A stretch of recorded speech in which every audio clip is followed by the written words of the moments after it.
नमस्ते to all my friends. सबको नमस्कार, खुलुमखा, चिबाई। मैं आपसे सबसे पहले आपको सॉरी बोलना चाहता हूं कि मैं कल फेसबुक लाइव में नहीं आया।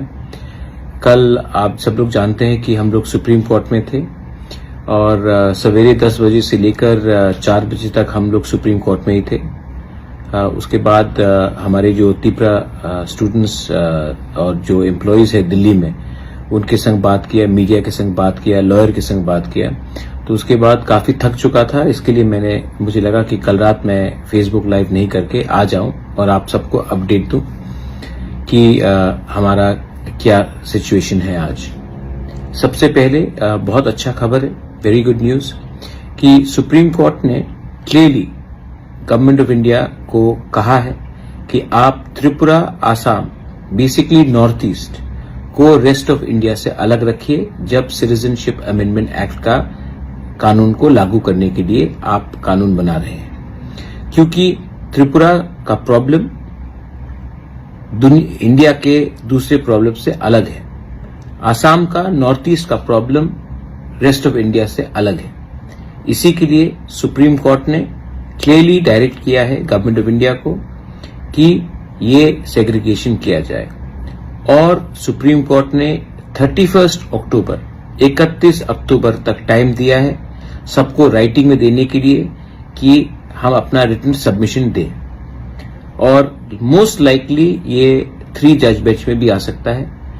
और मुझे क्या अच्छा लगा कि सुप्रीम कोर्ट का चीफ जस्टिस खुद उन्होंने क्लियरली आइडेंटिफाई किया है कि त्रिपुरा, आसाम अलग और पूरा इंडिया अलग। मतलब कि नॉर्थ ईस्ट को अलग रखिए आप। नॉर्थ ईस्ट का प्रॉब्लम अलग है, नॉर्थ ईस्ट का चैलेंजेस अलग है। नॉर्थ ईस्ट में इंडिजिनस लोग बहुत रहते हैं और नॉर्थ ईस्ट में जमीन का हमें हमेशा खतरा रहता है।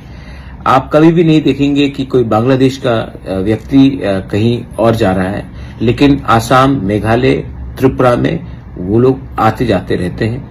इसी के लिए सिटीजनशिप अमेंडमेंट एक्ट में सुप्रीम कोर्ट ने हमारा पॉइंट ऑफ व्यू लिया है कि आप इसको पूरे इंडिया के संग क्लब नहीं कर सकते हो। This is a welcome decision. 31 अक्टूबर में इसका फिर से हियरिंग होगा। जहां तक चीफ जस्टिस ने ऑरली बताया है, मोस्ट लाइकली 3 जज बेंच होगा। ये हमारा पॉइंट था सबसे पहले। It's a good victory. दूसरा पॉइंट है, मुझे बहुत क्वेरीज आ रहे हैं रिगार्डिंग 10,323। मैंने हमारे कपिल सिब्बल जी, जो बहुत एमिनेंट लॉयर हैं, उनसे बात किया है और उन्होंने ये केस को अपने संग लेने के लिए उन्होंने हाँ भी कह दिया है।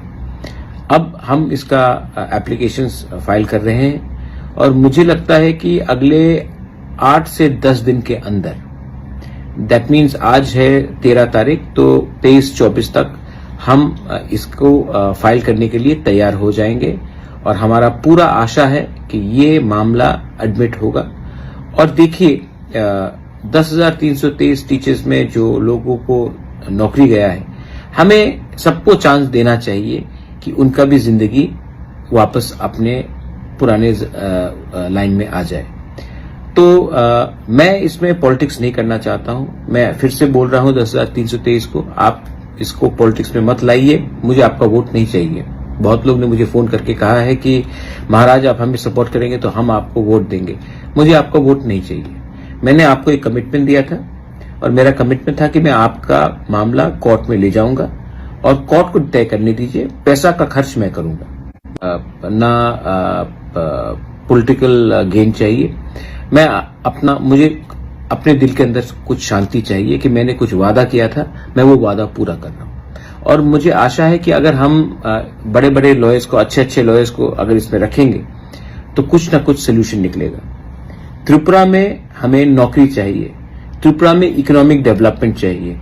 और उस समय अगर हम लोगों को नौकरी से हटा देंगे तो इकोनॉमिक डेवलपमेंट त्रिपुरा का कैसे होगा।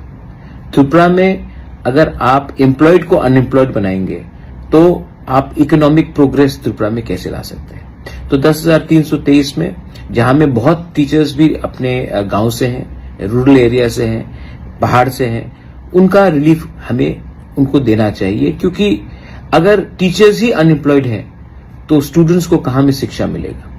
अगर गांव में स्टूडेंट्स ही अनएजुकेटेड है तो उसको नौकरी आने वाले दिन में कहां मिलेगा? तो एजुकेशन इज वेरी इंपॉर्टेंट और मुझे लगा कि इस विषय में पॉलिटिक्स से हटकर ये मामला को आगे लिया तो ये हमारे लिए अच्छा रहेगा।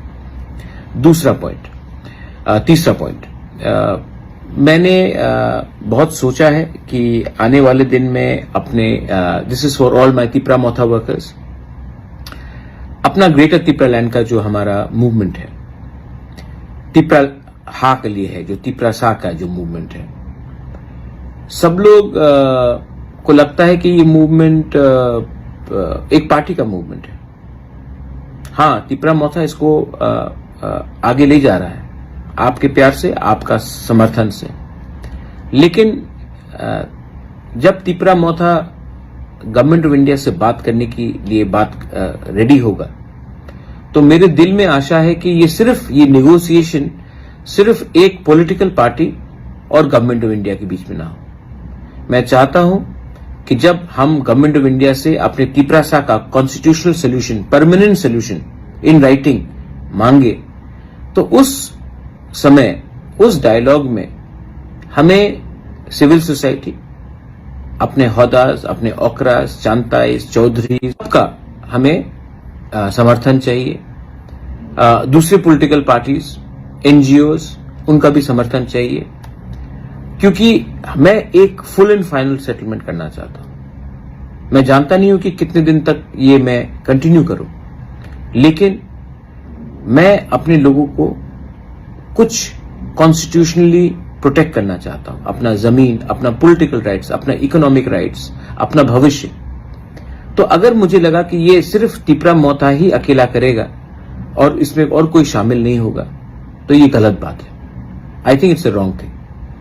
तो मैं सोच रहा हूं कि आने वाले दिन में एनजीओज को, डिफरेंट पॉलिटिकल पार्टीज को, कोई हो, आईपीएफटी हो, तो जनजाति मोर्चा हो, एमबीबीडब्ल्यूएस हो, मूवमेंट फॉर कॉकबोरोक हो, जॉइंट एक्शन कमेटी हो, इंजीनियर्स ग्रुप हो, टीएसएफ हो, जो भी हो, मैं अपने council of Tiprasa Hodas, Tipra chiefs, सबको मैं उनसे बात करके, उनको शामिल करके मैं गवर्नमेंट ऑफ इंडिया से एक नेगोशिएशन करना चाहता हूं।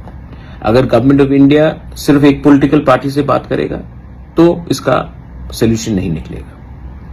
मैंने सोचा है, मैंने ऑब्जर्व भी किया है, टीएनवी अकॉर्ड साइन हुआ तो एटीटीएफ निकला, एटीटीएफ अकॉर्ड साइन हुआ तो एनएलएफटी निकला, उसके बाद आईपीएफटी ने कुछ अग्रीमेंट साइन किया विद गवर्नमेंट ऑफ इंडिया 2018 में, उसके बाद तिपरा मोथा निकला, आज तिपरा मोथा कुछ साइन करेगा, उसके बाद कोई और निकलेगा। मैं चाहता हूं कि हमारे लोगों को परमानेंट सोल्यूशन मिले, एक पार्टी का नहीं। अगर मैं सिर्फ अपने पार्टी की तरफ से देखूंगा तो मुझे शॉर्ट टर्म फायदा है, लेकिन अगर मैं लॉन्ग टर्म तिपरासा को कुछ देना चाहता हूं तो मुझे सबको लेके चलना है। थानसा इसी को कहते हैं ना, थानसा इसी को कहते हैं कि जब आप बड़े हो तो किसी को छोटा मत दिखाओ। तो इसी के लिए मैं सोच रहा हूं कि आने वाले दिन में I will invite all groups, all NGOs, जिसको इंटरेस्टेड है, जो इंटरेस्टेड है हमारे तिपरासा का एक फाइनल सोल्यूशन के लिए। जब हम लोग दिल्ली जाकर बात करेंगे तो क्या सिर्फ एक पॉलिटिकल पार्टी बात करेगा कि दफा बात करेगा?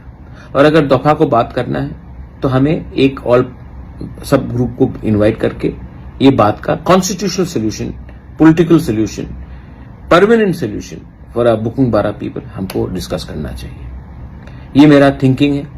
बहुत लोग बोलेंगे कि ये पॉलिटिकली ठीक नहीं होगा, लेकिन मैं एक पॉलिटिकल पार्टी के लिए बात नहीं कर रहा हूं। मैं तिपरासा, हमारे 14 लाख तिपरासा का परमानेंट सोल्यूशन के लिए बात कर रहा हूं। और इसमें अगर हमारा ट्रेडिशनल हेड्स भी आ जाए, होदा भी आ जाए, चौधरी भी आ जाए, कास्काऊ भी आ जाए, हमारे चांताई भी आ जाए, हम लोगों के ओकराज आ जाए, समाज आ जाए, तो क्या प्रॉब्लम है? क्योंकि हम उनको भी छोड़कर अपने तिपरासा को बचा नहीं सकते। अगर त्रिपुरा को अपने सर्वाइवल एंड एग्जिस्टेंस के लिए फाइट करना है तो सिर्फ पॉलिटिशियन से बाहर भी हमको सोचना चाहिए। बहुत पॉलिटिशियंस लोग अब बोलेंगे कि बुबागरा क्या बोल रहा है, लेकिन मैं आपको एक बात याद दिलाना चाहता हूं कि पॉलिटिशियंस दफा से बड़ा नहीं होता है। तो जब भी हमें और मुझे लगता है कि एक बार फाइनल सोल्यूशन हमको करना चाहिए, क्योंकि हम लोग हमेशा इलेक्शन के पहले बड़ा बड़ा बात करते हैं और इलेक्शन के बाद सब पोस्ट लेकर बैठ जाते हैं। मैं चाहता हूं कि गवर्नमेंट ऑफ इंडिया भी हमें सीरियसली ले, और गवर्नमेंट ऑफ इंडिया को अगर हमें सीरियसली लेना है तो हमें एक होकर एक आवाज में बात करना पड़ेगा। ये मेरा 3 पॉइंट्स था। मैं आप सबको थैंक यू बोलना चाहता हूं। आपने मुझे बहुत प्यार दिया है। मैं आपके लिए फाइट कर रहा हूं फॉर यू, हेल्थ परमिटिंग। लेकिन मैं जानता हूं कि अगर तिपरासा नेशन को आगे बढ़ना है, then the youth need to be with me, the women need to be with me, the mothers need to be with me, and of course the entire society needs to be with me. अगर आपको लगता है कि मेरा दिल सफा है, अगर आपको लगता है कि मैं सही रास्ते में जा रहा हूं, अगर आपको लगता है कि मैं सिस्टम को चेंज करके कुछ हट के काम करना चाह रहा हूं, तो आप मुझे प्लीज सपोर्ट कीजिए। और अगर आपको लगता है कि सिर्फ झंडा उठाकर किसी को गाली बककर पॉलिटिकल स्लोगन्स देने से हमारा समस्या का हल हो जाएगा, तो जो 70 साल से चल रहा है वो और चलेगा। और जब 2025-26 में डिलिमिटेशन होगा, उसके बाद हमारे बारे कोई सोचने वाला भी नहीं है। आज सीए के लिए मैंने कमिटमेंट दिया था, मैं फाइट कर रहा हूं। टीचर्स के लिए मैंने कमिटमेंट दिया था, मैंने फाइट कर रहा हूं। ग्रेटर त्रिपुरालैंड के लिए मैंने बात किया था, आज भी मैंने अपने ओरिजिनल पोजीशन से एक कदम भी मैं पीछे नहीं गया। लेकिन चाहता हूं कि हमारे पूरे तिपरासा एक होकर, all party, all NGOs, all social organisation मिलकर बैठकर डिसाइड करें कि आने वाले दिन में हम क्या करेंगे। अगर हमें गवर्नमेंट ऑफ इंडिया को अपना पोजीशन दिखाना है तो एक आवाज में दिखाना चाहिए, या अलग अलग आवाज में एक ही बात बोलना चाहिए, क्योंकि हम लोग सब अग्री करते हैं। गणमुक्ति परिषद हो, आईपीएफटी हो, एमबीबीडब्ल्यूएस हो, तिपरा मोथा हो, कोई भी हो, अपने काउंसिल ऑफ तिपरासा हौदास हो, कोई भी हो, टीएसएफ हो, हम लोग सब अग्री करते हैं कि आज त्रिपुरा में तिपरासा के संग नाइंसाफी हुआ है। 70 साल में पूरा नॉर्थ ईस्ट अग्री करता है कि तिपरासा के संग गलत हुआ है। और अगर आज हमें परमानेंट सेटलमेंट चाहिए, permanent constitutional solution in writing चाहिए, तो हमें एक आवाज में गवर्नमेंट ऑफ इंडिया को भी बताना पड़ेगा कि आप हमें डिवाइड करके, अलग अलग करके हमारा सोल्यूशन नहीं निकाल सकते। एक संग, एक परिवार होकर हमसे बात कीजिए।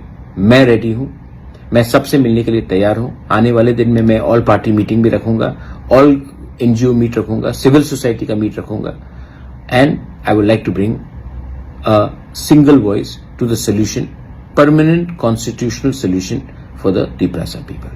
ये मेरा पोजीशन है। बेलाई बेलाई नो हम bye, thank you, God bless you. Tipra Motha आइक लॉकथोंग, तिपरासा दफा आइक लॉकथोंग, टिपरा आइक लॉकथोंग।